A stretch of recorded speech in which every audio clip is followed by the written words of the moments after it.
So this slide is going to answer the question of how long have we been talking about disparity and disproportionality in child welfare? It's been a while, but I want to ground us actually at the White House in 1930. So as we moved into the 20th century, we brought Jim Crow with us. And now I want to take you to the White House because there was a child welfare conference, something like what you're experiencing today. I know we're in a webinar, but they had a conference at the White House to talk about this same issue. And I'm going to read to you a quote from that conference. Dependent and neglected Negro, Mexican, and Native American children and their families have unique challenges that need special consideration, though their needs are in reality little understood by the general public. And in many communities, they're almost completely ignored.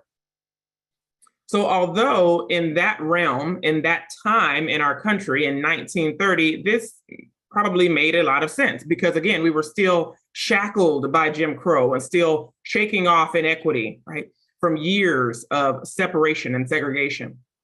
But the reality is in some municipalities today, in 2023, there are communities that are little understood and almost completely ignored. And when I say little understood, I don't want it to seem like these communities are so complex that we just could never understand them. Right? There's been a lack of posturing toward cultural humility and sensitivity. And really, as we have been calling it, restorative listening practices, right? How do we create restoration by listening to someone's unique positionality in our country? That was 1930.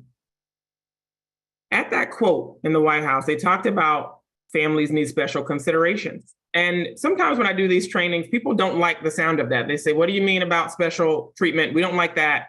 That sounds a little bit like favoritism. So I want you all to think about something that I'm sure you've already learned about, the difference between equality and equity. So when they talk about special considerations, I like to use this slide to bring up other words that might sting a little less. Extraordinary, distinguished, uncommon, targeted, distinctive, noteworthy. My favorite is the largest one on the screen, different. How might each and every one of you go into the field, or if you're in the field, do things differently? Approach a family with different types of services. Because if we don't like the word special, we can use noteworthy, significant. When is the last time we've done something uncommon for a family? We've done something extraordinary for a mom. We did something memorable for a youth in our system. We did something profoundly different.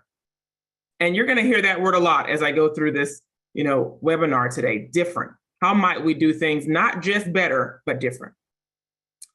We started in 1930 at the White House, and now I'm going to take us to 1935, just 5 years later, with the passage of the Social Security Act of 1935. And we're familiar with this act. It created pensions, it created help for widows, it created Social Security resources for folks that worked their whole lives and wanted to retire. So this was a very important policy. It also created Aid to Dependent Children, also known as ADC, later becoming AFDC.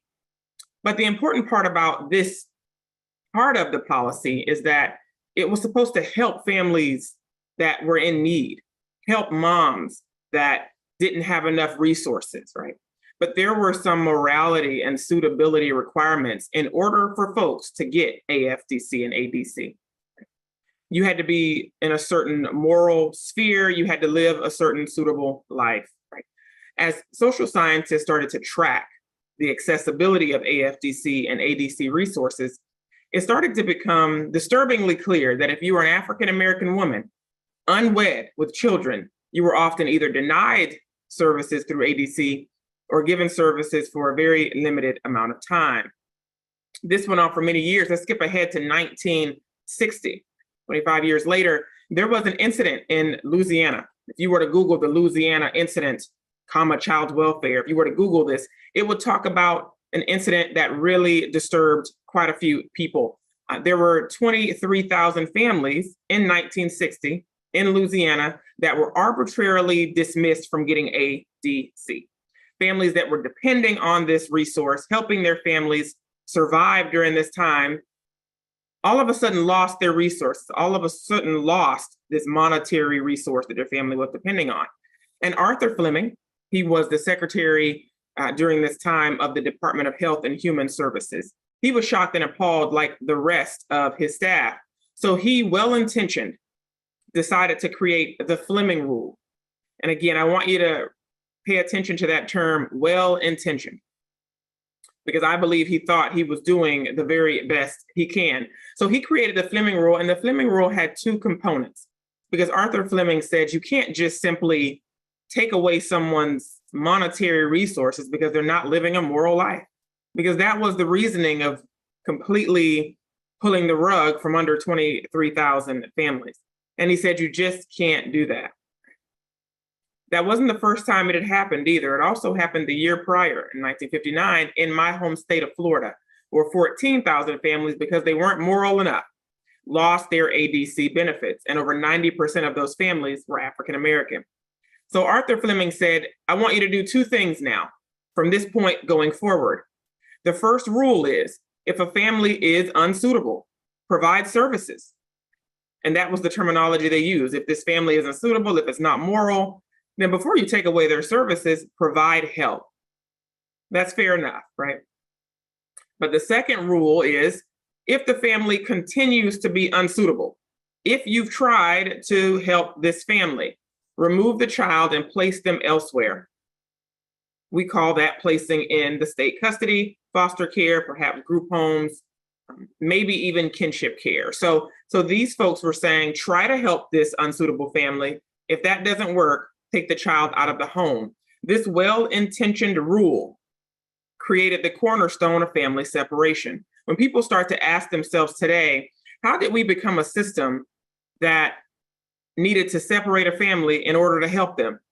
We try to tell people to go back to 1960 when Arthur Fleming said, we have got to do something better than what we're doing. We can't just take away resources from families. So as you go into the field, as you think about the changes that child welfare needs, I want you to keep in mind that these were stemming from well-intentioned policies that created a ripple effect, right? Habits of our system, separating a family and then trying to figure out how to help them. I tend to tell people that we've created an impossible scenario. We require child welfare professionals to help a family they pulled apart. And that's a tall order for anybody. We're going to skip ahead to 1974, another policy, the Child Abuse Prevention and Treatment Act, right? We usually call it CAPTA. So CAPTA came about because ADC and AFDC were really to help families that needed monetary help. They didn't have enough resources. They were struggling. CAPTA came about because there were questions of what is abuse? What does that even mean? So CAPTA brought definitions, and CAPTA also brought mandatory reporting. So this was a very big policy for child welfare. Among other things, I want to draw attention to Parents Anonymous. Many of you are familiar with Parents Anonymous. It was once called Mothers Anonymous when it was founded by Jolly K in 1967. So the important thing to talk about with Parents Anonymous is Jolly K created Parents Anonymous because she was abusing her child. And she said that I want to create a support group that was focused on prevention for parents that are abusing their kids. Jolly K wanted to model this group after, we know it as Alcoholics Anonymous, Narcotics Anonymous, this group of folks that come together to really hold themselves accountable, really. When you think about Alcoholics Anonymous, Narcotics Anonymous, a lot of the core beliefs are you really need to change yourself and how you approach this phenomenon, whether it's substance abuse, alcoholism, or child abuse.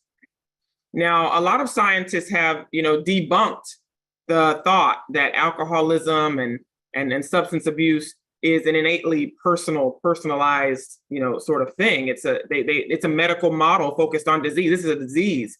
Addiction is a disease. So they're focused on how might we figure out a holistic way to address these things. Jolly K actually believed that as a parent, you were the reason this abuse is happening, right? So Jolly K really rose to fame during this era.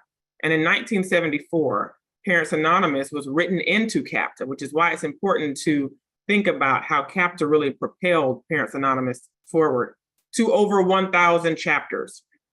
It was a majority white-led group with less than 10% of minority parents across the country. I want to draw attention to the core beliefs of Parents Anonymous, because as we think about how we posture ourselves toward parents, it might reveal why we treat them the way we treat them.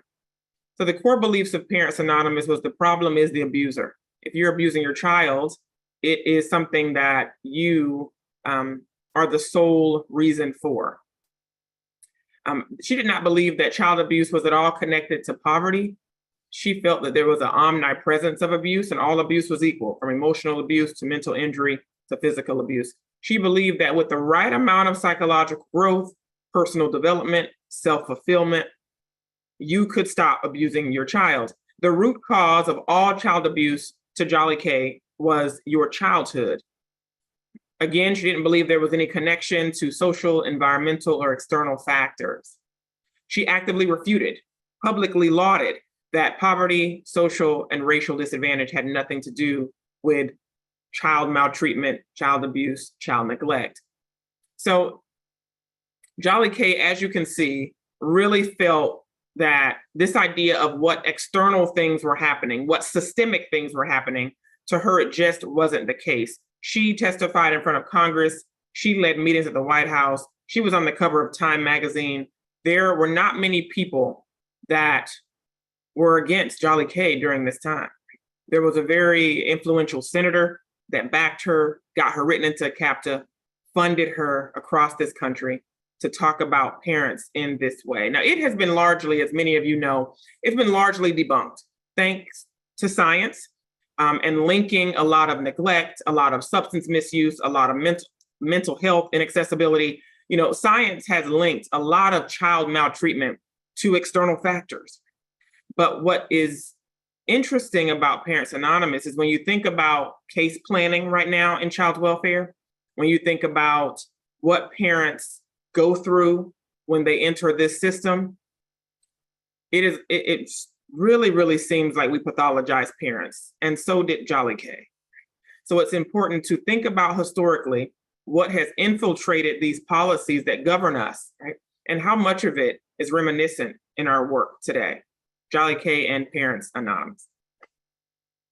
Moving through policy. So we're going to go to 1980 now, the Adoption Assistance and Child Welfare Act of 1980.